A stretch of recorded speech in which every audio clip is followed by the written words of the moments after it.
Salve pessoal, tudo bem? Está no ar o episódio 134 do podcast da Página 5. Aqui Rodrigo Casarim. Página 5 é também a coluna de livros que edito no portal UOL. Estou no Instagram como página.5, no Twitter como @rodcasarim e no Telegram, só procurar pelo grupo Página 5. Júlio Cortázar é um daqueles autores cativantes que fazem com que muitos leitores se transformem em grandes fãs tanto de seu trabalho quanto de sua pessoa. Argentino que nasceu na Bélgica em 1914 e morreu na França em 1984, o escritor levou esse trânsito entre culturas e o distanciamento ou exílio de seu país para a literatura. Essa é uma das chaves para compreender parte importante da obra de Cortázar. Ombreando com Jorge Luis Borges, ele é um dos grandes nomes da história da literatura argentina. Também fazendo par com Gabriel Garcia Marques, Mário Vargas Llosa e tantos outros nomes importantes das letras deste canto do mundo, é figura fundamental para compreendermos tanto o chamado boom da literatura latino-americana quanto o realismo mágico. Tenho a impressão de que o primeiro livro que vem à cabeça dos leitores quando falamos de Cortázar é O Jogo da Amarelinha, romance fragmentado que pode ser lido percorrendo dois caminhos distintos. Apesar da ousadia formal nessa prosa longa, é no texto mais breve que encontramos muito do que fez Cortázar ser considerado um dos maiores nomes de sua geração. Contos como A Bruxa, A Casa Tomada, Bestiário e A Autoestrada do Sul estão entre os grandes momentos do gênero. É esse último, aliás, que dá nome para a coletânea de contos de Cortázar que Sérgio Caram organizou há alguns anos. A Autoestrada do Sul e Outras Histórias saiu em 2013 pela LPM e segue como porta de entrada válida para quem quer ter um panorama da literatura do argentino. Quem assinou a tradução da seleta foi Heloísa Ajam, grande estudiosa de Cortázar que nos deixou em junho. Hoje, Sérgio é um dos principais tradutores para o português da literatura latino-americana contemporânea, feita em espanhol. Admirador de longa data de Cortázar, foi com Sérgio que bati um longo papo sobre a literatura e os caminhos para desvendar alguns dos mistérios do gigante argentino. Sérgio Caram, muito obrigado pela presença aqui no podcast da Página 5. Sérgio, te convidei para a gente conversar sobre o argentino, ou belga argentino, Júlio Cortázar, um dos maiores autores da história da literatura latino-americana. Antes da gente entrar na obra do Cortázar em si, Sérgio, eu quero saber, na sua trajetória, essencialmente como leitor, não só como um profissional que trabalha com livros também, mas como leitor, como que o Cortázar entra na sua vida? Bom, primeiro eu quero agradecer o convite aqui do Rodrigo, né? Eu tenho que pensar aqui no que falar, pensando que o pessoal vai ouvir apenas o áudio mesmo, o que a gente realmente falar, né? Porque a gente está se vendo aqui, mas eu tenho que evitar me expressar com as mãos, que não vai aparecer no podcast, né? Mas enfim, assim, a minha relação com o Cortázar como leitor começou ali por volta dos 18 anos, uma coisa assim. Eu estava terminando o ensino médio, né, o que hoje se chama de ensino médio, quase entrando na faculdade e tal. Enfim, a primeira entrada de faculdade que eu fiz, aqui em Porto Alegre, isso, na Federal do Rio Grande do Sul, foi nessa transição, assim, né? Esse final de adolescência, né? Começo da idade adulta. Eu não sei te dizer bem como, eu sei que me caiu nas mãos de algum jeito, se não me engano, pedi emprestado para a irmã de uma amiga, a irmã de uma colega, sabe aquelas coisas assim? E o romance, né? O Jogo da Amarelinha, né? O Rachuela, que, bom, ele foi publicado no Brasil, traduzido aqui em 1970, né? O romance é de 63, foi publicado aqui em 70. Mas aí eu estou falando de um pouco depois disso, né? Eu tinha 18 anos em 1975 e não estava nem pensando nesse tipo de coisa, né? Eu não estava um pouco preocupado quando que tinham feito o livro. Eu sei que o livro me caiu nas mãos e foi a primeira vez que eu li alguma coisa do Cortázar, né? Se não me engano, se a memória não me trai, foi o Jogo da Amarelinha mesmo, por recomendação da irmã desta colega minha, né? E, bom, eu adorei, né? E aí tinha aquela coisa, né, no Jogo da Amarelinha, que ele propõe no mínimo dois roteiros diferentes de leitura, né? Um para a gente ler assim do começo ao fim, né? Na ordem em que ele aparece no livro, né? Em que os capítulos aparecem no livro, e depois aquela ordem que ele mesmo propõe de ir intercalando os capítulos né, que tem na parte final do livro no meio da história. Em algum outro momento da vida eu li nessa outra ordem, né? Não sei te dizer assim, se, claro que é uma leitura diferente, né? Mas enfim, né? Quando eu li também da segunda vez, eu não tive como comparar e pensar, está muito diferente lendo esses capítulos intercalados do que ler eles na ordem, enfim. Né? Ele tem essa coisa interessante, assim, meio vanguardista e tal, ou pelo menos a intenção era um pouco essa, né, de propor umas leituras diferentes, e também dá para pensar que a gente pode ler isso, ele mesmo sugere, né, de outras maneiras. Então, assim, esse foi o primeiro contato. Deixa eu te fazer uma pergunta que eu vou querer entrar no, ou ia querer entrar no jogo da amarelinha mais adiante, mas que agora já me ocorreu uma outra questão. Recentemente eu comentei com o pessoal que me acompanha nas redes sociais que eu estava com vontade de ler novamente Pedro Páramo pela primeira vez, do Juan Rulfo. E óbvio que é impossível fazer de novo uma leitura pela primeira vez. Por conta dessa possibilidade de estrutura do jogo da amarelinha, você acha que é um caso raro de romance em que se pode ler de novo pela primeira vez? Ou independente do caminho que você opte pela primeira vez, o segundo caminho você já vai encontrar com muitas coisas parecidas ali? A impressão que eu tenho é que, sim, basicamente essa tua segunda opção. Assim, acho que por mais que o cara queira ler o livro, né, e pensar assim que, como você falou, né, ler o livro de novo pela primeira vez, ele vai estar em algum canto da memória do cara lá, vai estar a leitura primeira que ele fez, né? Então, não acho que seja, né, assim, não acho que vai ser uma experiência de leitura tão diferente, né? Talvez, talvez as leituras assim que a gente fica com a impressão de que são muito diferentes uma da outra sejam as leituras que a gente faz com um grande intervalo de tempo, entendeu? Sei lá, tu lê um livro aos 18 anos e vai ler de novo aos 40, digamos, né? Mas nem isso, assim, quer dizer, provavelmente alguma coisa daquela primeira leitura vai ter ficado lá escondidinha, né? E vai aparecer, vai ter talvez aquele ar de familiaridade, assim, né? Mas ao mesmo tempo, depois, com um intervalo de tempo tão grande, e depois das pessoas, né? De cada pessoa viver a sua vida e passar por um monte de coisa diferente, ter experiências variadas, né? Enfim, encarar a vida mesmo, essa complicação toda. Talvez ela tenha a sorte de fazer uma segunda leitura pela primeira vez, sabe assim? Tem um comentário sei lá eu de quem, se é do Ítalo Calvino ou alguém assim, né, que falando dos clássicos, né, dizendo que é uma felicidade, assim, o cara dizendo, deve ser uma felicidade para uma pessoa ler um livro desses clássicos, ou qualquer um, né, ler realmente pela primeira vez, né, sem ter assim necessariamente a noção de que aquele livro é um grande clássico e tal. Tipo assim, pega o Don Quixote para ler, né? O cara, o comentarista esse, imagina essa cena, assim, o cara pega o Don Quixote pela primeira vez, imagina a maravilha, né? Imagina o maravilhamento do cara ao ler aquilo ali, né? Sem ficar pensando se aquilo é um clássico ou não, né? E sem ficar pensando que aquilo, de repente, se for uma releitura, né, sem ficar pensando ou querendo comparar com a leitura que ele fez não sei quantos anos antes, né? Enfim.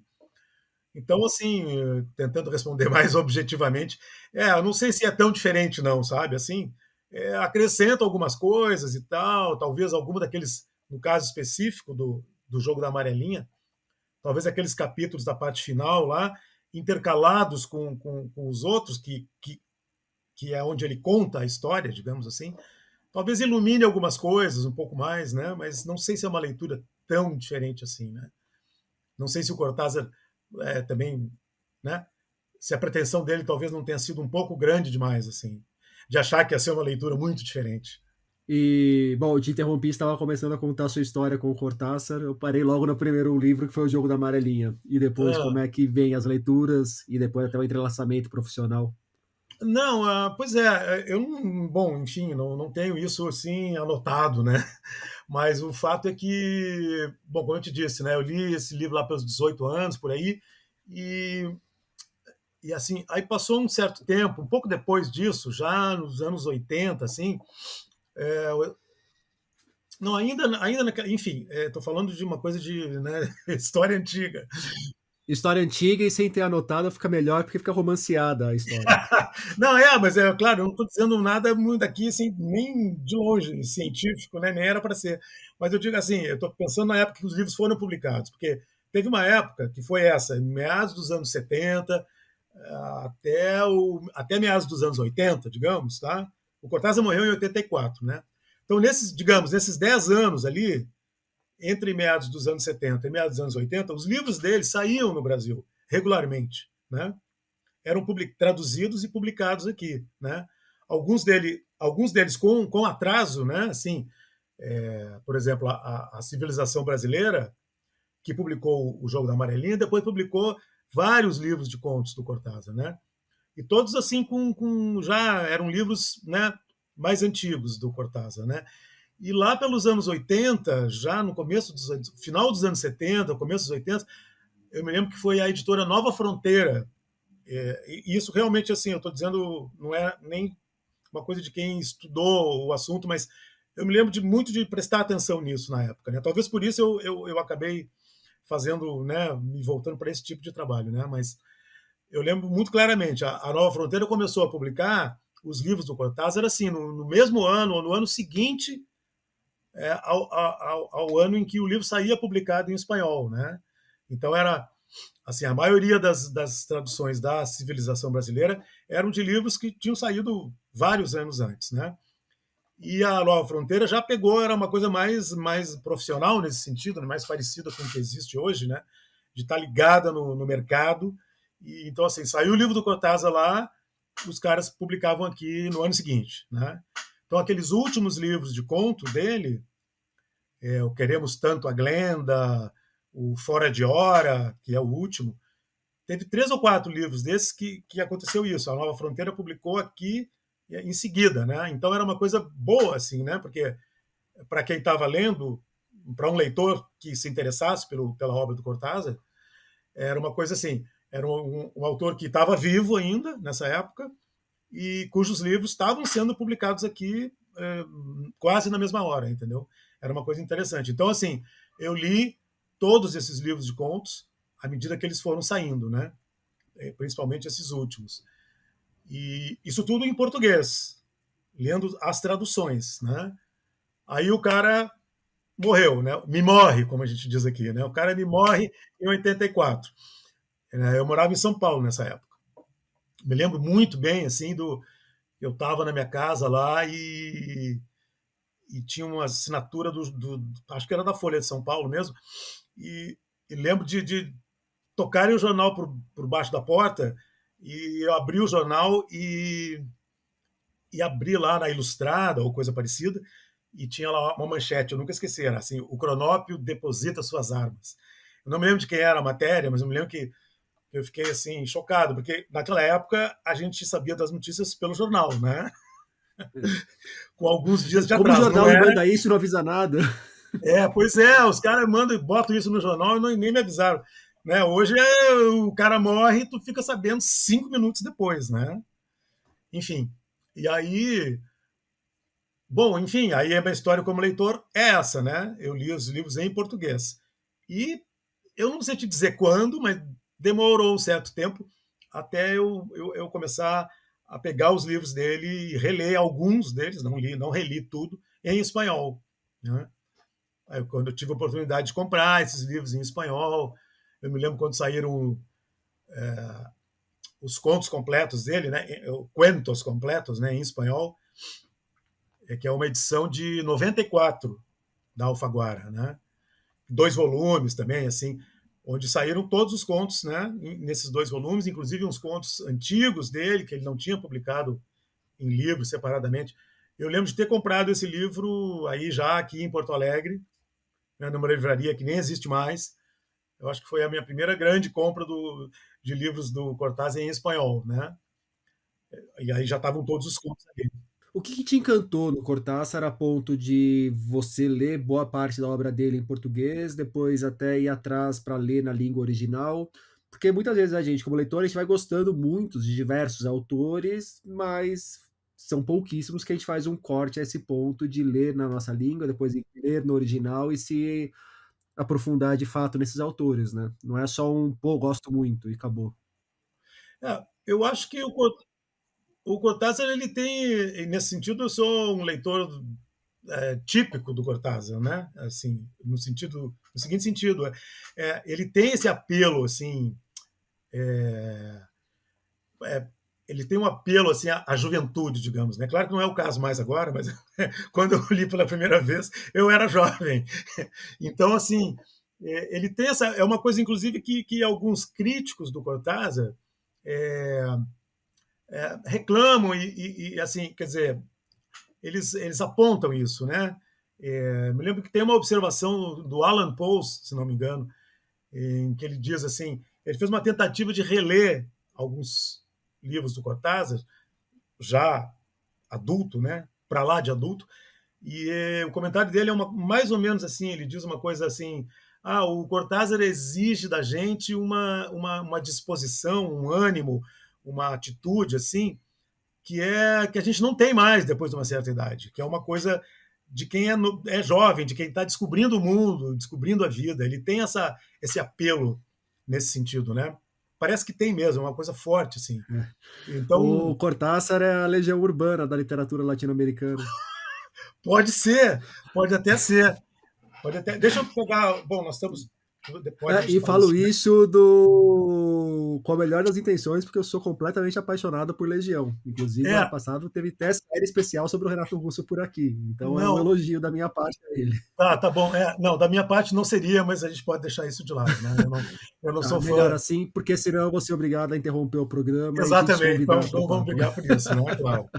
Eu ia buscar o negócio do Alan Poe aqui, porque eu coloquei lá no texto de abertura do volume da LPM, mas ele diz basicamente isso. Então, assim, respondendo a tua pergunta, não sei, enfim, aí é contigo depois, na hora de editar isso, eu acho que é isso. O Cortázar tem um apelo muito forte, assim, a obra dele, assim, tem uma.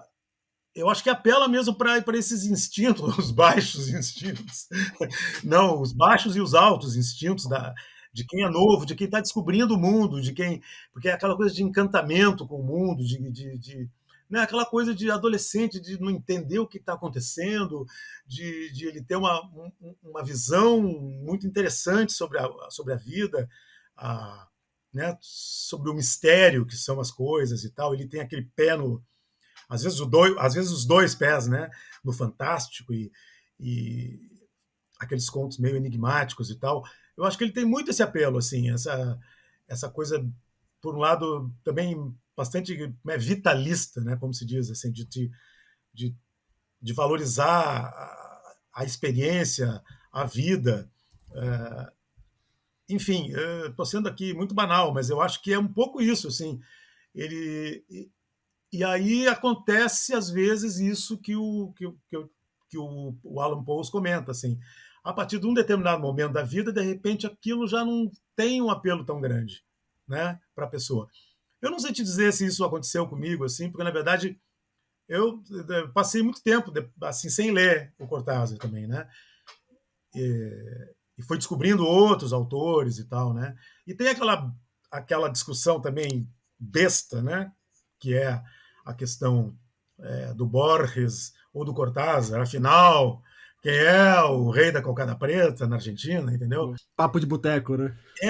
Aquelas coisas assim. Então, o Borges, assim, o prestígio do Borges, por exemplo, tá, ele se baseia em outras coisas. Ele talvez seja um autor mais clássico, assim, nesse sentido, né? E parece que ele ganhou a parada, assim, sabe? Porque o Borges até hoje, apesar de ter também em algum momento ter tido ter acontecido assim uma reação crítica, uma tentativa de desmistificar o cara e tal. O fato é que enfim, a presença dos dois é bastante forte, né? Teve uma época que os argentinos ficavam se queixando um pouco dessa coisa, né? Que o Borges e o Cortázar, a herança deles era tão forte, tão pesada, que eles não conseguiam escrever, sabe? Aquele tipo. Então, graças a Deus, parece que eles se libertaram disso, né? Em alguma medida. Algo parecido com o que muitas vezes falavam lá na Colômbia também, né? De não dá para fazer literatura aqui porque todo mundo vive à sombra do Gabriel Garcia Marques. Eu imagino que sim, né? Que seja o mesmo tipo de coisa, né? Mas que é uma, sei lá, né? É um processo assim que é difícil de entender, né? Mas ao mesmo tempo dá para é difícil de entender na complexidade toda, né? Mas dá para imaginar assim como deve ter sido difícil em algum momento, principalmente algumas décadas atrás, o pessoal escrever com aquele peso assim, né? Eu acho que só se livrando desse peso mesmo. É a história de matar o pai, né? Como se diz, né? Tem uma história, então, tem uma história muito legal que contam daquele escritor polonês, o Gombrowicz, que viveu na Argentina há muito tempo, né? E reza a lenda que quando ele finalmente saiu da Argentina, depois de viver lá por mais de 20 anos, já no início dos anos 60, no navio, ele abanando para os seus amigos, teria falado: matem a Borges. Né? Tipo assim, é melhor vocês matarem o Borges, senão vocês não vão conseguir escrever nunca. Aliás, desse cara, o que tem de boas histórias por aí, não faço a menor ideia se alguma delas é verdadeira ou não, mas hoje mesmo eu estava lendo sobre o Cortázar e encontrei uma dele sobre que ele não lembro, ele escrevia em polonês mesmo estando na Argentina, né? E que ele escrevia em polonês e depois ele fazia uma tradução muito porca pro espanhol, em voz alta mesmo, para colegas dele na mesa do bar que pegavam aquela versão tosca dele do espanhol e tentavam adaptar mais ou menos a linguagem para um texto literário escrito. Não, isso, o pior não, o melhor é que isso é a verdade, assim, até onde eu sei, É né? assim mesmo. Não, pelo menos assim, isso aconteceu com certeza, pelo menos com um livro dele muito famoso, que é o Ferdi Durk, né? Um nome estranho. Um livro que ele tinha publicado na Polônia um pouco antes de ir para a Argentina. Olha o azar do cara. O cara ganhou uma passagem num transatlântico em, sei lá, julho, agosto de 1939. E aí ele veio para cá, estourou a guerra em setembro, a Segunda Guerra, e ele ficou varado aqui por mais de 20 Azar anos. ou sorte, né?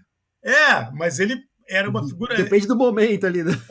Claro, lógico. Eu digo, azar no sentido de não ter conseguido voltar para a terra dele, que parece que ele queria, mas diante da guerra, enfim.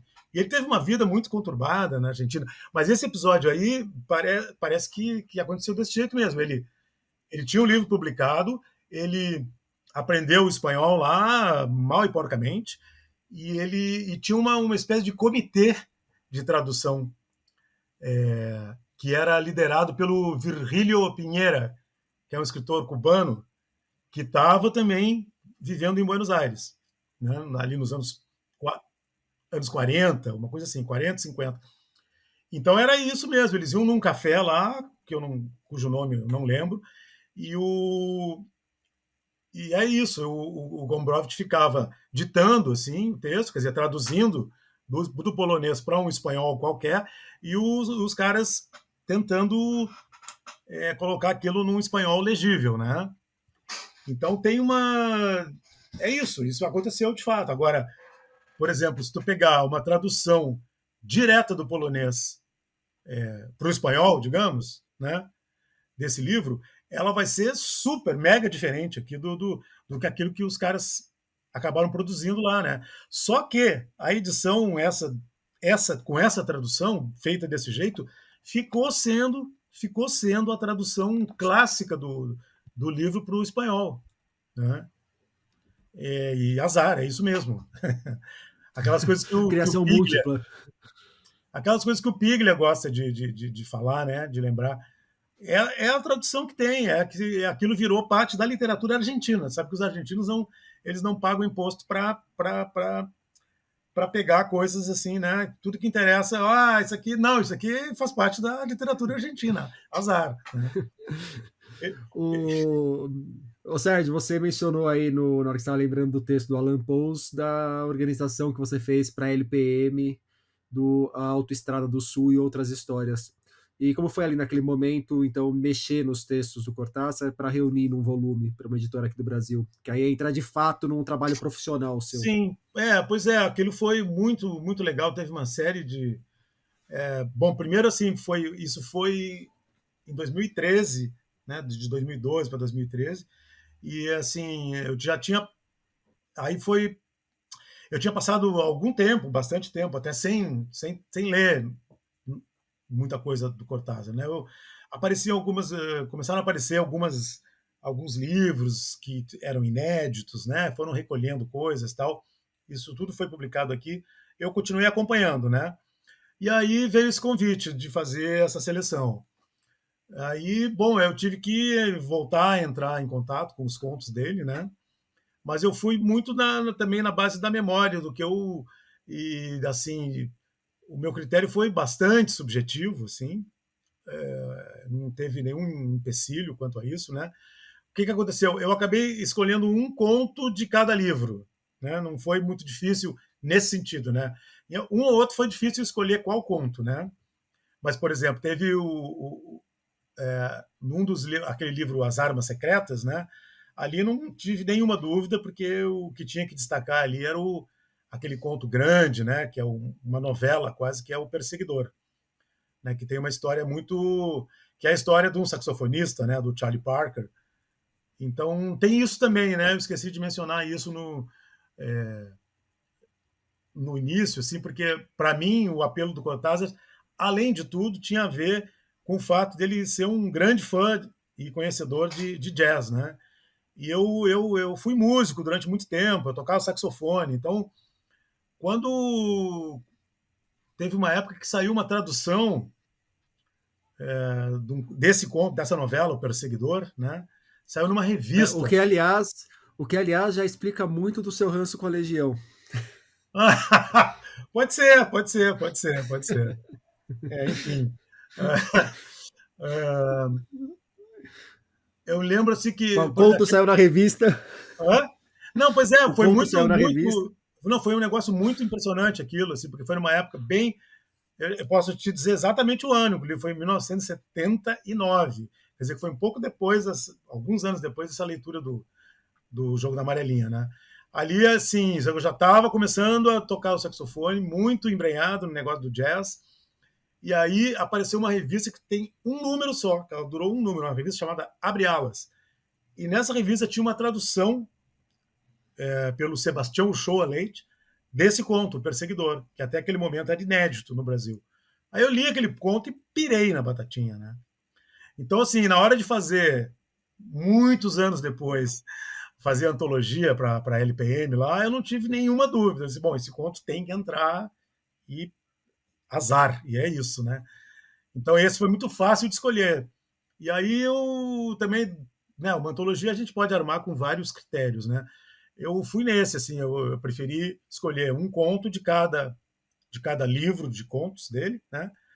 Ou o que eu mais gostava, ou o que eu achava mais interessante por algum outro motivo e tal. E foi isso. E aí foi uma oportunidade também de fazer, de estudar um pouco mais. Eu li algumas biografias dele, e tudo que eu tinha na mão aqui, né? Li ou reli e fiz um texto de introdução muito calcado nessas informações, né? Uma coisa biográfica dele, né? Dando uma ideia de como é que foi a evolução da carreira dele como escritor, né? Foi um texto bom de fazer, assim. E a tradução ficou com a nossa querida Heloísa Yan, né? Não, quando me passaram o trabalho, já estava definido quem é que ia traduzir, né?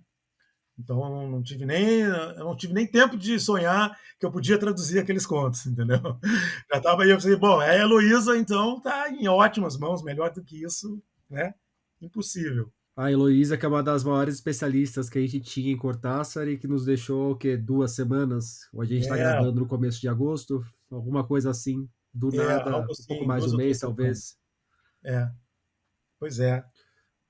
E aí, bom, foi uma ótima oportunidade, assim, de retomar o contato com o Cortázar, de poder escrever o texto de abertura, de contar a vida dele ali, muito resumidamente, né?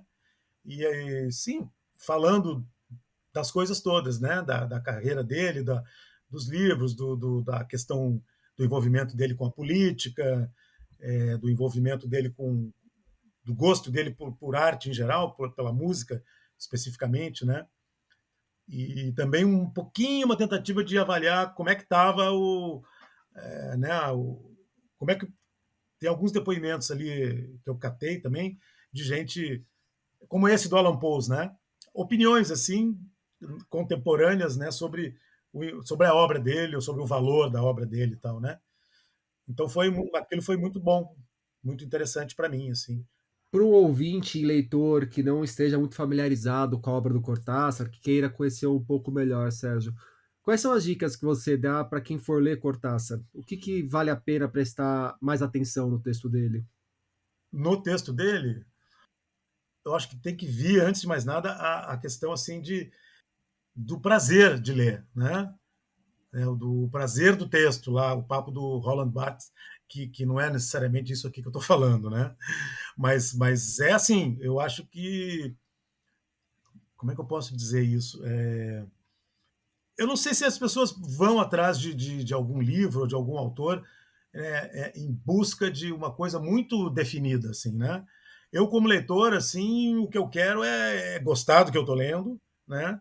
E dependendo da situação, tentar enxergar assim se aquele texto diz algo, me diz algo, se aquilo me toca, né? E tentar também avaliar se além disso aquele texto, como é que ele está escrito, né? Que tipo de recurso que o autor mobiliza e tal. Não que isso seja uma coisa muito consciente, assim, né? Não, quer dizer, tu pode ir atrás de uma coisa dessas conscientemente, mas na experiência de leitura pura e simples, isso vai aparecer de algum jeito, né? Então, eu não sei como recomendar, assim, que tipo de atitude. Eu diria que o grande barato é abrir o livro e gostar do que tu está lendo. E que aquilo te Só vai, diga. Hã? só vai. Só vai, se aquilo te diz alguma coisa, né? Aí entra em jogo uma série de coisas, assim, se as pessoas também gostam de ler contos ou não, né? Se elas preferem ler romance. O conto tem uma coisa, o fato dele ser mais curto, né? Por um lado, assim, ele te dá uma experiência completa, assim, digamos, em menos tempo, né? Então, assim, o cara pega um livro de contos do Cortázar, ele abre lá para ler um conto qualquer, ele, ele pode, de repente, né, fazer exatamente isso, abrir e ler um conto. Ele lê um conto inteiro e fica com aquele negócio, fica com aquela experiência. Assim, é bom, se aquilo, se aquilo despertou nele alguma curiosidade a mais, ele vai querer, talvez, ler os outros contos do livro. Né? Se ele gostou muito, ele pode, talvez, querer ir atrás de outro livro de contos dele, ou pode se interessar em ler o romance. Né?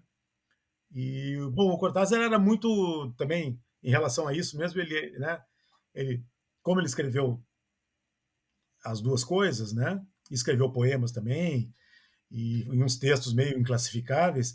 Ele teorizou bastante sobre o conto, né? São bem conhecidos os textos dele teóricos assim sobre o conto.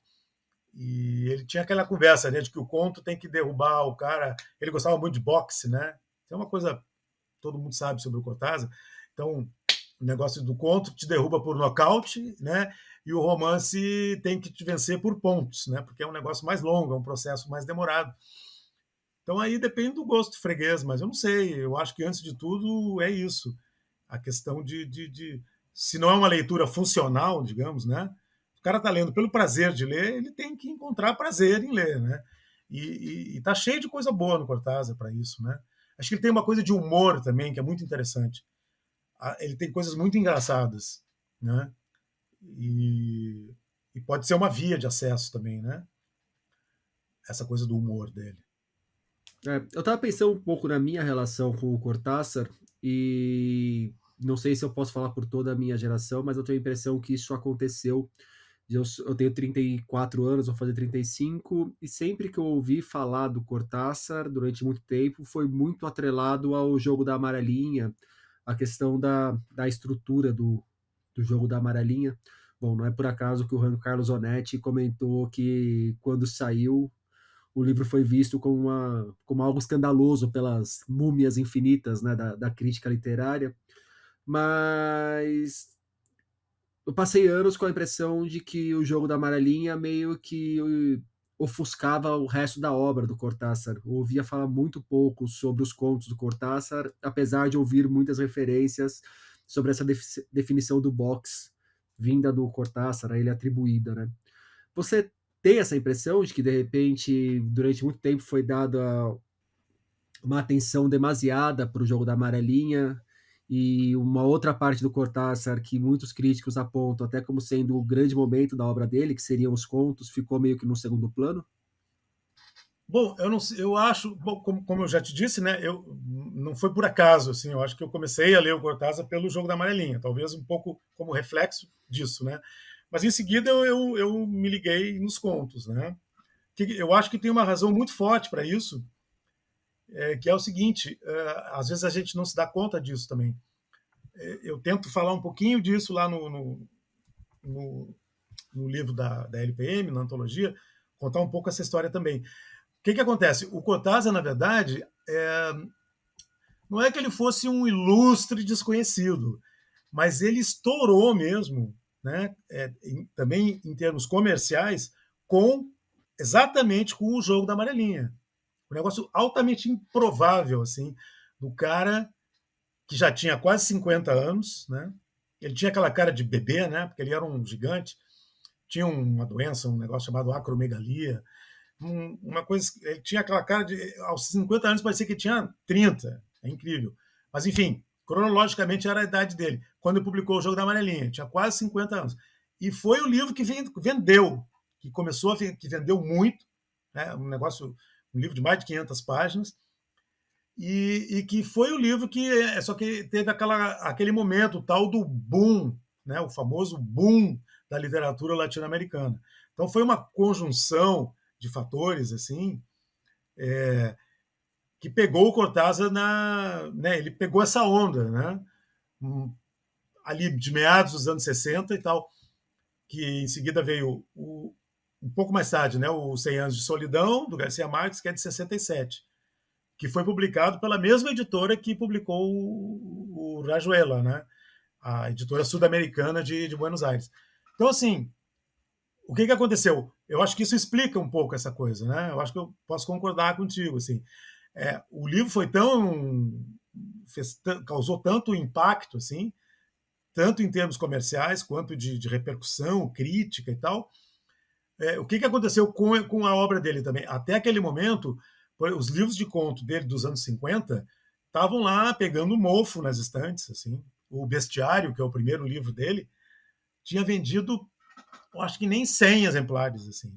Os caras tinham, em 60 e poucos, ainda tinham os livros lá da primeira edição. O efeito do sucesso do Rayuela fez com que eles republicassem todos os livros dele.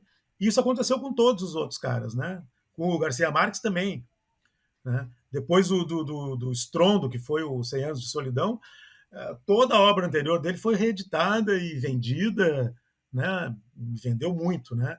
Então talvez isso explique o fato do romance do Jogo da Amarelinha, de certa forma, atrapalhar, assim, ofuscar um pouco a questão dos livros de contos dele, né? E como você mesmo falou, tem críticos que acham que a melhor coisa que o Cortázar fez foram os contos, né? Tem muita gente que acha que a melhor parte da obra dele é mesmo, são realmente os livros de contos, né? Não dão muita bola para os romances que ele escreveu. Ele escreveu 4 romances, né? O Jogo da Amarelinha é o segundo romance dele. Mas causou esse impacto todo. Então, talvez isso explique, né? Bom, e você falou do aspecto comercial e um aspecto comercial que, na verdade, é o reflexo de um aspecto cultural que o leitor tende a dar mais atenção para o romance do que para o conto, né?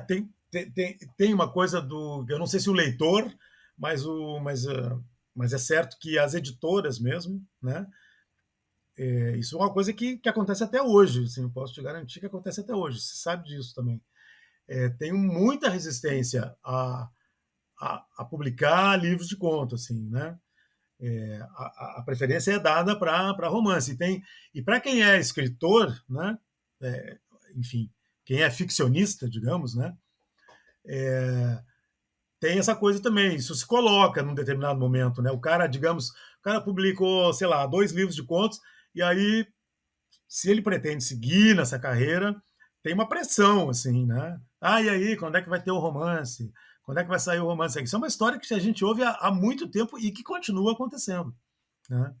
Mas aí tu para pensar no Cortázar, aí tu para pensar no Rubem Fonseca, que escreveu romance também, mas assim, vamos combinar que a fama do Rubem Fonseca se deve muito mais aos contos dele, né? Sérgio Santana, né? Tem uma série a Lígia Fagundes Telles, que também escreveu romance, claro, mas tem um montão de contos, de livros de contos. Então, assim, aí tu pensa assim, tá, esse negócio tá meio esquisito, né? Porque o romance tem esse prestígio maior, digamos, né? Mas se tu pensar na quantidade de escritores que publicaram coisas maravilhosas em contos, e alguns deles, o Borges, por exemplo, que é o super campeão da literatura argentina, jamais escreveu nada remotamente parecido com um romance. E tinha a maior bronca, né? Não gostava nem de ler romance. Né? Então, é no mínimo uma coisa esquisita, assim, né? Difícil de entender. Tensa aí, Claro. né? Hã? Não, tem uma tensão aí, né? Entre É uma coisa assim. o que é Eu o acho grande reconhecimento e o que é a verdade, uma coisa de grande qualidade que fica. E aí até colocar não só fica, mas você é um dos nossos grandes tradutores hoje da literatura latino-americana, que oh, vem descambar obrigado. num momento em que a melhor parte, ou boa parte do que é de melhor sendo feito na América Latina hoje, ou está nos contos, ou está no romance extremamente breve, que mais parece com uma novela ou um conto grande demais. Mas é na forma muito mais breve do que um Jogo da Amarelinha ou do que um 100 Anos de Solidão que a gente encontra o que é de melhor hoje na América Latina, parece.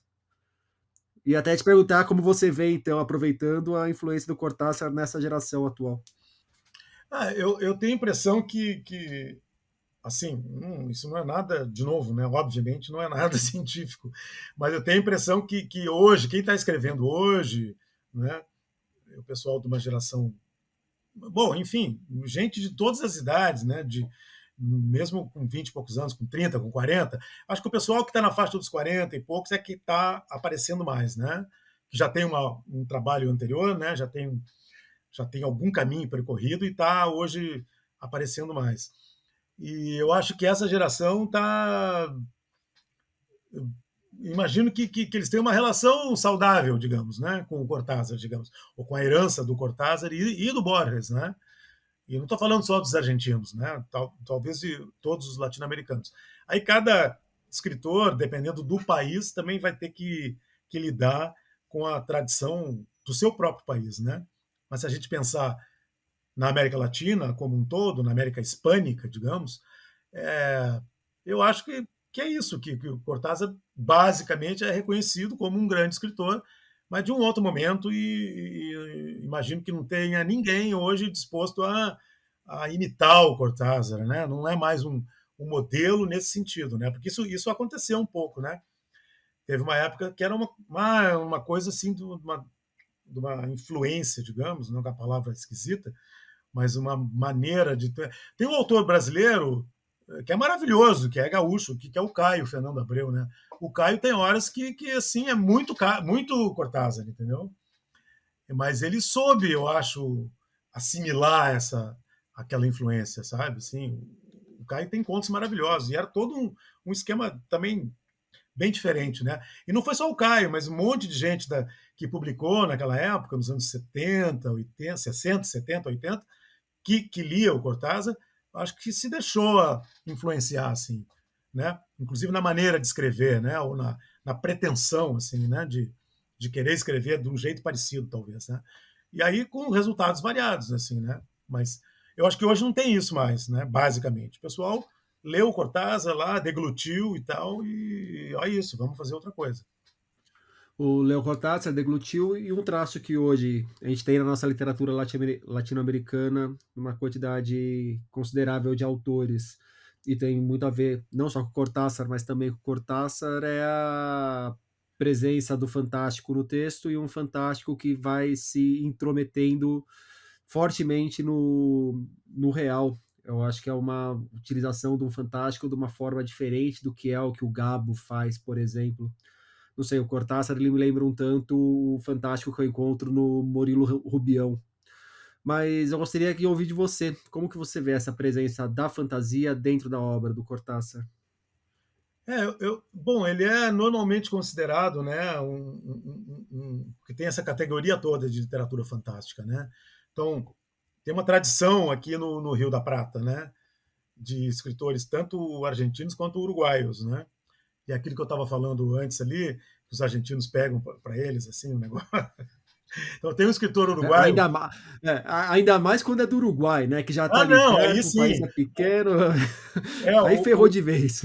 tinha um escritor, o Fogwell, né, o Rodolfo Fogwell, morreu em 2010, um argentino. Ele tem pouquíssima, quase nada traduzido no Brasil. Tem um romance e um conto perdido numa antologia. E ele era maravilhoso, assim, debochado, inteligentíssimo e tal. Uma vez ele escreveu um texto de contracapa, assim, sabe, para um livro do Mário Levreiro, né? Na época que o Levreiro estava começando a aparecer, né? Já depois de morto, né? Claro. Aí ele dizia: a literatura se estende 200 e tantos quilômetros ao norte, ao sul, não sei o quê, papapá. Enfim, ele fazia essa conta para poder abarcar o Levreiro, o Onete e o Felisberto Hernandes, né? E o Felisberto, eu acho que é o pai deles todos, é o mais esquisito. Aqueles contos dele são uma coisa incrível, assim. E ele está nessa tradição, né, do fantástico do Rio da Prata ali. Quem estudou esse negócio foi o Davi Arrigucci, naquela tese que ele escreveu sobre o Cortázar, né, chamado Escorpião Encalacrado, que o Cortázar era um trabalho que o Cortázar gostava muito, pelo que se sabe, né? E ele tem todo um capítulo ali falando dessa tradição de fantástico no Rio da Prata, que é da onde saiu o Cortázar. Ele não veio do nada também, né? Só que, claro, para as gerações mais recentes, o que a gente tem? O Cortázar, o Bioy Casares, o Borges também, de certa forma, e agora a gente está finalmente redescobrindo a obra da Silvina Ocampo, né? Entre outras, né? E aí tem aí junta, eu acho que, né, imbrica, se é que eu posso usar esse verbo, essa questão do fantástico com a questão de novo, assim, dessa valorização da literatura de autoria feminina, né? Que está rolando muito forte, assim, né? Por força mesmo dos movimentos sociais, do feminismo propriamente dito, e mil outras coisas. Então, o que a gente vê hoje na literatura latino-americana contemporânea? Um grande predomínio assim, muitas mulheres escrevendo, né? Publicando e fazendo sucesso e sendo traduzidas, e muitas delas que se identificam com essa tradição do, do fantástico e até tem uma coisa que deram de chamar aí o gótico, o novo gótico latino-americano. Eu desconfio muito desse rótulo, né? E assim como eu desconfio muito do rótulo de novo boom da literatura latino-americana ou o boom da literatura feminina latino-americana. É fato que tem muita gente publicando e uma presença significativa de mulheres, né, publicando, felizmente, né? Mas o fato é também que assim, elas sempre publicaram, né? Sempre houve né? Sempre houve escritoras mulheres com maior ou menor sucesso nesse sentido de divulgação. Então, o fato da Silvina Ocampo estar sendo redescoberta agora é maravilhoso, porque ela é, no mínimo, tão boa quanto o Cortázar e o Bioy Casares, com quem ela era casada, né? Pode imaginar dois escritores de literatura fantástica casados? Só que, assim, só que a vida inteira o Bioy, só se falava do Bioy Casares, né? A Silvina tinha uma coisa, uma tradição, lá a obra dela era admirada e cultuada na Argentina, mas num outro, né, numa coisa assim meio escondida. E ela agora está vindo à tona, né? No Brasil mesmo acabaram de publicar 2 livros de contos dela. E ela também está servindo como uma espécie de modelo também, ou de inspiração, digamos, para essas escritoras mais jovens, né? Então tem isso, parece que é um traço forte, né, de fantástico, que tem na Mariana Henriques, na Samantha Schweblin e em outras escritoras, agora que eu não vou me lembrar o nome aqui, mas essas duas são argentinas e são muito conhecidas, né? E também já estão traduzidas no Brasil. Então é isso, eu acho que juntou, no mínimo, essas duas coisas, né? A questão do feminismo, da literatura de autoria feminina, e uma redescoberta, uma revalorização do fantástico, né? Então tem outras escritoras de outros países, a Giovanna Rivero, Maria Fernanda Mônica, Ampuero, enfim, tem uma série de escritores né? que estão Vai falar sendo da traduzidos. Mônica Alreda. A Mônica Almeida, né? Então, também, né, que é equatoriana, está sendo publicada pela Autêntica, e tem outras editoras publicando essas autoras, né? A editora Moinhos, que é de BH também, enfim, várias, também as grandes editoras, a Companhia das Letras, a Alfaguara, a Todavia, a Fósforo, que é uma editora nova, mas que está vindo com tudo assim para o mercado, várias editoras pequenas, a Moinhos, a Relicário, a Autêntica agora com um selo novo de literatura contemporânea, Mundaréu. a Mundaréu, sabe, tem muitas, a gente está deixando de lado aqui várias editoras, mas é muito interessante, é um momento rico assim nesse sentido, né? Muitas editoras publicando a literatura latino-americana no Brasil. O Sérgio, uma marca importante da biografia do Cortázar foi, eu falei lá no começo do papo, que ele nasceu em Bruxelas, que ele é filho de 2 argentinos que estavam em Bruxelas, veio para a Argentina, ficou alguns anos ou décadas na Argentina.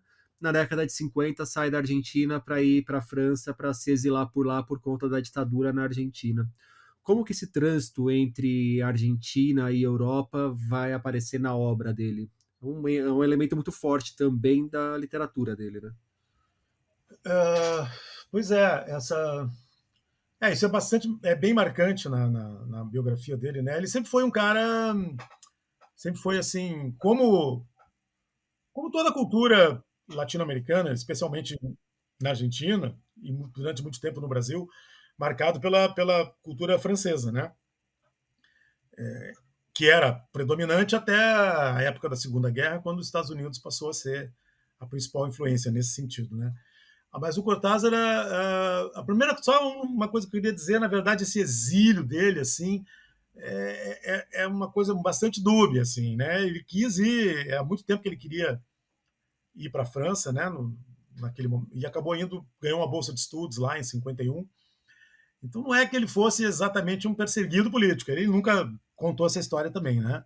Ele tinha lá as suas objeções ao peronismo, né? Muitas, mas enfim. Mas aí se estabeleceu na França.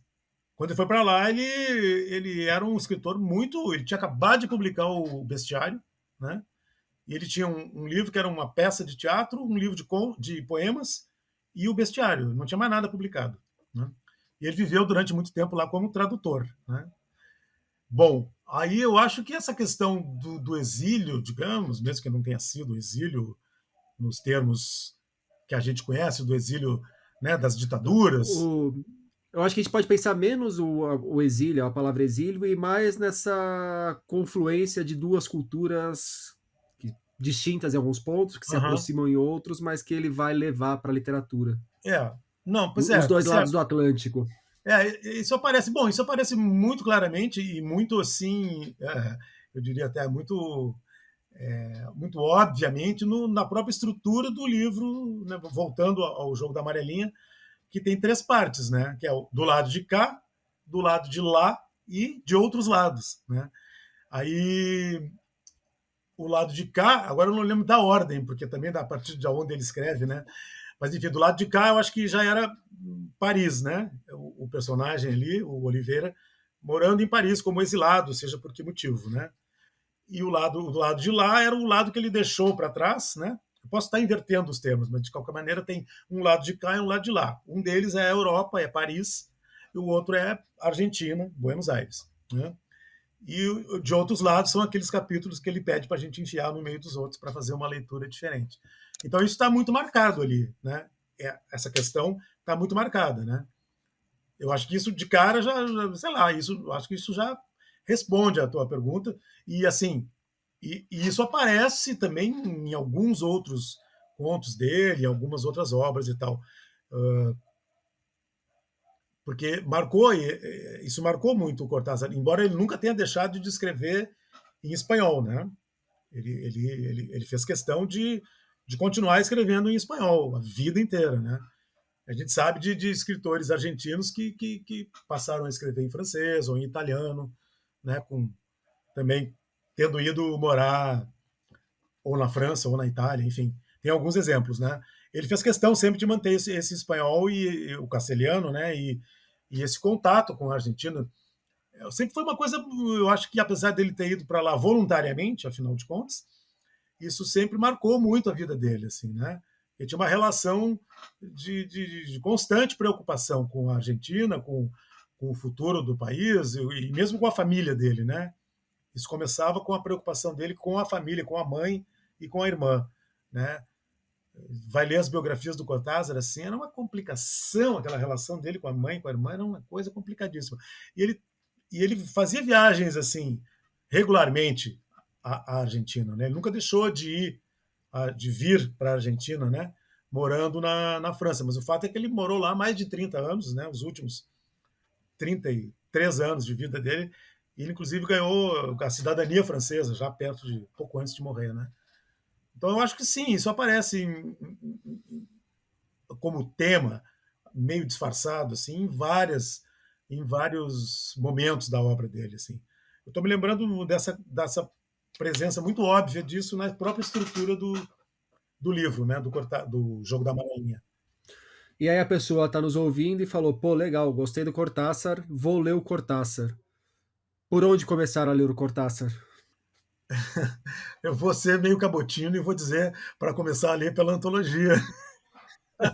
Não, não, é porque assim, depende. Eu acho que se Não, a é pessoa. legal que você já tem um popurrí de contos ali de momentos Não, diferentes da carreira dele, né? exato. Eu acho assim, ela foi feita com essa intenção, né?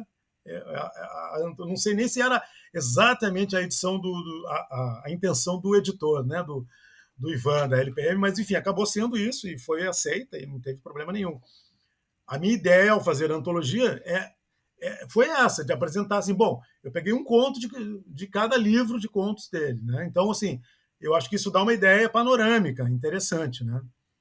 Então, eu acho, e ali eu tentei selecionar coisas com temas variados também, né? Esses contos, com aspectos diferentes da obra dele, né? Então tem o conto da música, que é esse do o perseguidor, tem outro que ele lida com uma questão de exílio também, tem um conto mais fantástico, uma coisa que acontece com ele em Montevidéu, tem aquele conto, outro conto também da atmosfera fantástica, que é o Autoestrada do Sul, propriamente, né? Que é um congestionamento na estrada da França, na volta de um domingo, que aquilo começa a se estender por, tu não sabe nem quanto tempo, semanas, meses, uma coisa assim. Eu acho que tem um cardápio variado ali, sabe? Então, Esse aí eu acho talvez que seja o conto mais famoso dele, junto com A Casa Tomada, né? talvez seja, talvez seja. Aliás, o Casa Tomada está lá no livro também. A Casa Tomada é o primeiro conto do primeiro livro de contos dele. Então, eu achei que tinha que começar por ali. E já é um belo começo de carreira também, né?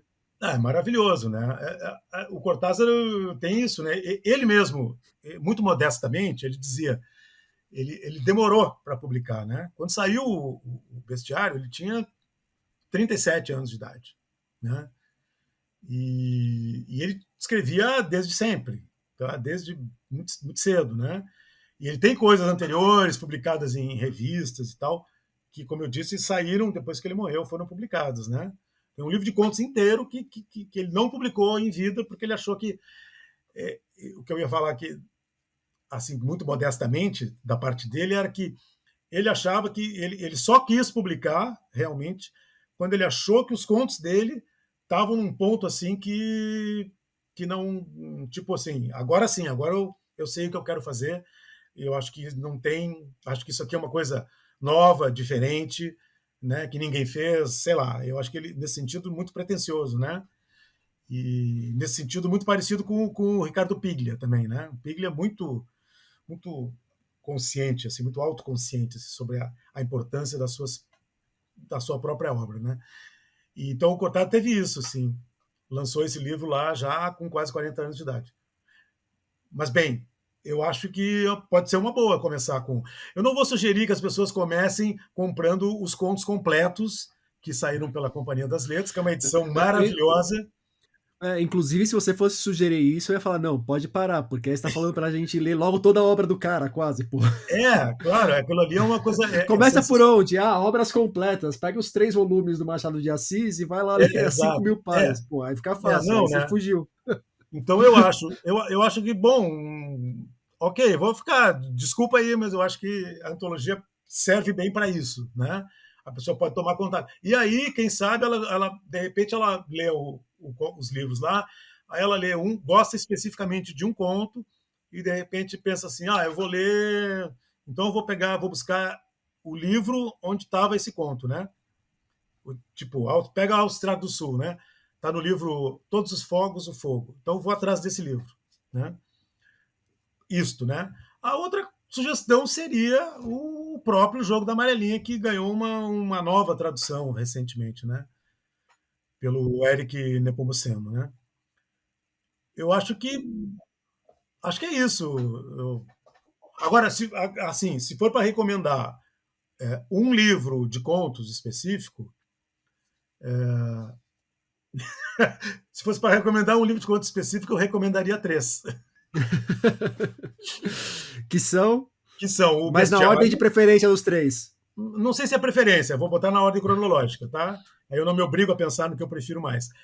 O Bestiário, que é o primeiro livro, As Armas Secretas, que é o livro que tem o conto do perseguidor, e Todos os Fogos do Fogo, que tem Autoestrada do Sul. E uma série de outros contos maravilhosos. Assim. Tem aí já 5 caminhos para quem estiver ouvindo e quiser começar. Só agora entrar nas lojas e ver a sinopse de cada um para depois escolher, pegar a resenha, mas há caminhos dados, né?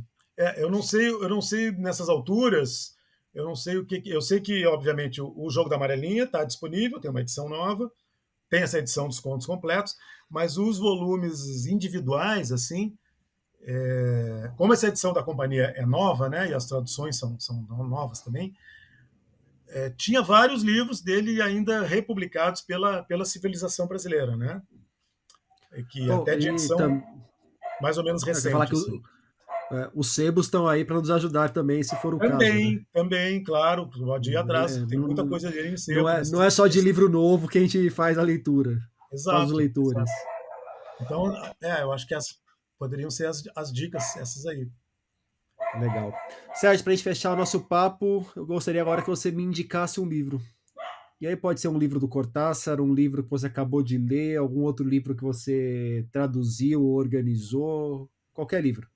Pode ser um conjunto de livros. Eu vou sugerir que o pessoal preste muita atenção. Está saindo uma coleção de literatura contemporânea, né, pela editora Autêntica, que criou um selo, Autêntica Contemporânea, né, e que tem direção, curadoria, ou enfim, a editora responsável é a Ana Elisa Ribeiro, e a editora assistente é a Rafaela Lamas, que trabalha na editora Autêntica. E essa é uma coleção, ou um selo, enfim. Na verdade, é um selo, né? Muita gente está se referindo a isso como uma coleção. Está saindo muita coisa interessante ali, inclusive de autores latino-americanos, né? Eu traduzi 2 livros até o momento para esse selo. Um é de um argentino chamado Federico Falco, é um livro chamado Planícies, que é um romance muito legal, muito bonito, e o outro é um livro de um autor uruguaio, o Daniel Mecha, que é um livro chamado O Irmão Mais Velho. E tem também, que já está publicado, a Mônica Orreda, que a gente falou, né? A Mônica Orreda com um romance chamado Mandíbula, traduzido pela Silvia Massimini Félix, ela sim, uma das grandes tradutoras do espanhol no momento, no Brasil. E alguns livros de autores brasileiros, de autoras brasileiras, né? Há um romance da... Deixa eu me lembrar aqui, um romance da Marcela Dantes, Já falo um assim, romance já da tem Marcela também Dantes, a um romance da Ieda Maria José Magri, Silveira. a Maria José Silveira. Isso. E tem um romance de um autor francês também, e está saindo um romance de uma italiana. Então, até o momento, tem 8 livros, e tem outros livros já programados, inclusive já traduzidos, alguns, para sair este ano ainda. Então, eu chamaria a atenção para esse selo que está bem interessante, assim, publicando muita coisa boa. E eu sugeriria também prestar atenção no trabalho de outras editoras, principalmente das editoras pequenas ou chamadas independentes, né? Onde tem saído muita coisa interessante de literatura latino-americana. A gente já falou aqui, né? Tem a Moinhos, tem a Relicário, as duas são de BH, tem, tem editora em Santa Catarina, no Rio Grande do Sul, no Paraná, na Bahia, Paralelo 13S é o nome da editora na Bahia, a Mundarel, que a gente falou, enfim, tem várias editoras Uma publicando. que a gente não mencionou aquela hora, mas que traz muita coisa de literatura latino-americana também, é a Arte e Letra de Curitiba. Exato, quando eu falei do Paraná, era essa que eu estava me referindo, eu não estava me lembrando do nome. A Artileta tem muita coisa legal mesmo. A Cultura e Barbárie, né, que é de Santa Catarina. Aqui em Porto Alegre tem a Zuc, que está apostando muito em literatura brasileira ultimamente. A Bestiário, também editora daqui também.